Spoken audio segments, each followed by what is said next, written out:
ഈ വീഡിയോ കാണുന്ന നിങ്ങളിൽ എത്ര ആളുകൾ മാരിവില്ലിൻ ഗോപുരങ്ങൾ എന്ന് പറയുന്ന ഇന്ദ്രജിത്ത് സുകുമാരൻ അഭിനയിച്ച സിനിമ കണ്ടിട്ടുണ്ട്? തിയേറ്ററിൽ പോയി കണ്ട ആളുകൾ ആരെങ്കിലും ഉണ്ടോ? ഇൻ കേസ് നിങ്ങൾ കാണാത്ത ആളാണെന്നുണ്ടെങ്കിൽ നിങ്ങൾ അശ്വന്ത് ഗോക്കിന്റെ വീഡിയോ കണ്ടിട്ടാണോ നിങ്ങൾ ആ സിനിമ കാണണ്ട എന്ന് തീരുമാനിച്ചത്? കാരണം അശ്വന്ത് ഗോക്ക്, സിയാദ് ഗോക്കർ ഇവര് തമ്മിൽ വലിയൊരു പ്രശ്നം നടന്നുകൊണ്ടിരിക്കുകയാണ്. അപ്പോൾ സിയാദ് ഗോക്കർ അശ്വന്ത് ഗോക്കിനെ കുറിച്ചും ഈ സിനിമയ്ക്കെതിരെ അശ്വന്ത് ഗോക്ക് എന്ത് ചെയ്തു എന്നുള്ളതും കൂടെ നമുക്ക് ഈ വീഡിയോയിൽ ഒന്ന് കാണാം. പുള്ളി എന്താ പറഞ്ഞിരിക്കുന്നത് എന്നുള്ളത്. മാരിവില്ലിൻ ഗോപുരങ്ങൾ സിനിമയുടെ റിവ്യൂവിനെതിരെ നിർമ്മാതാവ് സിയാദ് കോക്കറാണ് എറണാകുളം കമ്മീഷണർക്ക് പരാതി നൽകിയത്. ഈ സിനിമയിൽ സംഭവിച്ചതെന്ന് വെച്ച് കഴിഞ്ഞാൽ മാരിവില്ലിൻ ഗോപുരങ്ങളിലെ ഒരാളെയും ഇങ്ങേർക്ക് ഇഷ്ടമല്ല, പുള്ളിയുടെ ഗോഷ്ടികൾ. അപ്പൊ എനിക്ക് ഇത്രയുള്ള കാര്യം, ഒന്നില്ലെങ്കിൽ പുള്ളി എന്നെ സിനിമ പഠിപ്പിക്കണം, അല്ലെങ്കിൽ ഞാൻ അയാളെ പഠിപ്പിക്കും. മനുഷ്യനല്ലേ, എന്തെങ്കിലും വികാരപ്രകടനം നടത്തിയാൽ ഞാൻ ജയിലിൽ പൊക്കോളാം. ബെയിലബിൾ ഒഫൻസ് ആണല്ലോ. നമ്മൾ ആരെങ്കിലും ഒരെണ്ണം കൊടുത്തു കഴിഞ്ഞാൽ തന്നെ അത് ബെയിലബിൾ ഒഫൻസ് ആണ്. അപ്പോൾ അത് നമുക്ക് ഫേസ് ചെയ്യാം. അപ്പോൾ ഇതിനകത്ത് സിയാദ് ഗോക്കർ ശരിക്കും ഒരു ഭീഷണി തന്നെയാണ് പറഞ്ഞിരിക്കുന്നത്.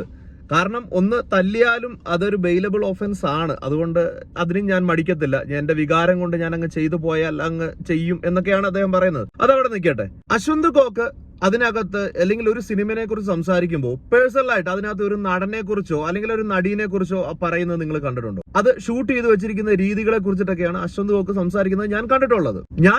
പേഴ്സണലായിട്ട് ഞാൻ ഒരിക്കലും ഈ ഒരു അശ്വന്ത് ഗോക്കോ അല്ലെങ്കിൽ നമ്മുടെ ആറാട്ടണ്ണനോ അലൻ ജോസ് പെരേരയോ ഇവരാരെങ്കിലും പറഞ്ഞത് കൊണ്ട് ഒരു സിനിമ തോൽവിയായി. ഈ അടുത്ത കാലത്ത് നമ്മുടെ ആറാട്ടണ്ണൻ പടം, ഏത് പടമാണെന്ന് ഞാൻ കറക്റ്റായിട്ട് ഓർക്കുന്നില്ല, ആ പടം കഴിഞ്ഞ് ഇറങ്ങി വന്നതുകൊണ്ട് പറയും പടം ഒട്ടും കൊള്ളത്തില്ല എന്ന് പറഞ്ഞു. ആ പടം നല്ല ഹിറ്റായിട്ട് പോയ ഒരു പടം ഉണ്ടായിരുന്നു, പക്ഷെ പടം ഏതാണെന്ന് എനിക്ക് പെട്ടെന്ന് അങ്ങോട്ട് ഓർമ്മ വരുന്നില്ല. അത് തന്നെയാണ് ഞാൻ ചിന്തിക്കുന്നത്. ഒരു സിനിമേനെ ഒരാൾ പറഞ്ഞത് കൊണ്ടോ, ഇപ്പൊ അശ്വന്ത് ഗോക്കിന്റെ ഒരു വീഡിയോ കാണുന്നത് ചിലപ്പോൾ ഒരു 5 ലക്ഷമോ 6 ലക്ഷമോ പേരായി. ഈ 3.5 കോടി ജനങ്ങളിൽ ഈ 5-6 ലക്ഷം ആളുകൾ വിചാരിച്ചത് കൊണ്ട് ഒരു സിനിമയെ ഫ്ലോപ്പ് ആക്കാൻ പറ്റുമെന്നാണ്. ഈ സിയാദ് ഗോക്കറിനെ പോലെയുള്ള സിനിമയിൽ എത്രയോ വർഷങ്ങളായിട്ട് പ്രവർത്തിക്കുന്ന ഒരാളാണ് സിയാദ് ഗോക്കർ എന്ന് പറയുന്നയാള്. അദ്ദേഹം ഒരു കഥയിലേക്ക് കാശ് മുടക്കുമ്പോൾ അത് അദ്ദേഹത്തിന് നല്ലതാണെന്ന് തോന്നിയത് കൊണ്ട് മാത്രമാണ്. പല സിനിമകളും കഥ പറഞ്ഞ് പല ആളുകളും പറഞ്ഞ് ഞാൻ കേട്ടിട്ടുണ്ട്.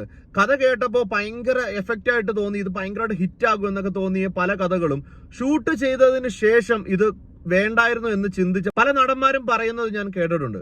അപ്പൊ അതുപോലെ പല കാരണങ്ങൾ കൊണ്ടും ഒരു സിനിമ ഫ്ലോപ്പ് ആകാനുണ്ട്. പക്ഷെ അതെല്ലാം കൂടെ ഇപ്പൊ വന്നിട്ട് റിവ്യൂ ചെയ്യുന്ന ആളുകളുടെ തലയിലേക്ക് വെക്കുന്നത് ഒരിക്കലും ശരിയായിട്ടുള്ളൊരു കാര്യമായിട്ട് എനിക്ക് തോന്നുന്നില്ല. കാരണം താങ്കളുടെ കുട്ടി നല്ലതാണ് എന്ന് താങ്കൾക്ക് മാത്രമായിരിക്കും ബോധ്യം. ചിലപ്പോൾ താങ്കളുടെ കുട്ടികൾക്ക് എന്തെങ്കിലും ഒരു പ്രശ്നങ്ങൾ അല്ലെങ്കിൽ ഇതുപോലെ എന്തെങ്കിലും നെഗറ്റീവ് ഉള്ളത് താങ്കൾ അറിയണമെന്നില്ല, ഇല്ലെങ്കിൽ താങ്കൾ ശ്രദ്ധിക്കണമെന്നില്ല. ചിലപ്പോൾ താങ്കൾക്ക് അവര് ഏറ്റവും പെർഫെക്റ്റ് ആയിട്ടുള്ള ആളുകളായിരിക്കും, പക്ഷെ അവരെ കാണുന്ന, അവരോടൊപ്പം ഇടപഴകുന്ന മറ്റുള്ളവർക്ക് ആ കുട്ടിയുടെ പല നെഗറ്റീവ് കാര്യങ്ങളും പറയാനുണ്ടാവും. അപ്പൊ അവർ ആ നെഗറ്റീവ് പറയുമ്പോഴത്തേന് നിങ്ങൾ എന്റെ കുട്ടീനെ പിഴപ്പിക്കാൻ നോക്കുന്നു, നിങ്ങളാണ് ഏറ്റവും വലിയ പ്രശ്നക്കാർ എന്ന് പറയുന്ന ഫാദറിനോട് അല്ലെങ്കിൽ ആ പേരന്റിനോട് ഇത് തന്നെ ഇപ്പൊ സിയാദ് ഗോക്കറിനോട് പറയാനുള്ളത് തന്നെ പറയാനുള്ളൂ. ആദ്യം അവര് പറയുന്നതിനകത്തെ സത്യം എത്രയാണ്, അവര് പറയുന്നത് ശരിയാണോ അല്ലയോ എന്നെങ്കിലും ചിന്തിക്കാനുള്ള ഒരു ബോധം ആദ്യം കൊണ്ടുവരിക. നിങ്ങൾ ചെയ്തു വെക്കുന്ന സിനിമ നിങ്ങൾ തന്നെ ഒന്ന് നല്ല രീതിയിൽ ഇരുന്ന് കാണുക. കാശ് മുടക്കി ഒരു തിയേറ്ററിൽ പോയി ഈ സിനിമ കാണുമ്പോൾ അവർക്കത് ഇഷ്ടപ്പെടുമോ, ഇല്ലെങ്കിൽ അതിനകത്ത് അവർക്ക് ഇഷ്ടപ്പെടാനുള്ള കാര്യങ്ങൾ കൊടുത്തിട്ടുണ്ടോ എന്ന് ചിന്തിക്കുക. ഇപ്പൊ തന്നെ ഈ 2024 ഇറങ്ങിയ പല സിനിമകളും നടന്മാരെ കൊണ്ടോ ഒന്നും അല്ല വിജയിച്ചിരിക്കുന്നത്. അതിനകത്തെ വളരെ വ്യക്തമായ നല്ല കൃത്യമായിട്ടുള്ള നല്ലൊരു കഥയുള്ളത് കൊണ്ടാണ്. അപ്പോൾ സിയാദ് ഗോക്കറിനെ പോലെയുള്ള പല പ്രൊഡ്യൂസർമാരോടും എനിക്ക് പറയാം, ഇതിനു മുമ്പ് വിജയ് ബാബു ഒരു ഇന്റർവ്യൂവിൽ പറഞ്ഞിരുന്നു, കാശ് മുടക്കി റേറ്റിംഗുകൾ കൂട്ടി കാണിക്കാറുണ്ട് പല ഓൺലൈൻ മാധ്യമങ്ങളിലും, അതുപോലെ തന്നെ പല ആപ്പുകളിലും റേറ്റിംഗ് കൂട്ടി കാണിക്കാറുണ്ട്. അപ്പൊ ഞങ്ങൾ നാട്ടുകാരെ പറ്റിക്കുകയല്ലേ ചെയ്യുന്നത്?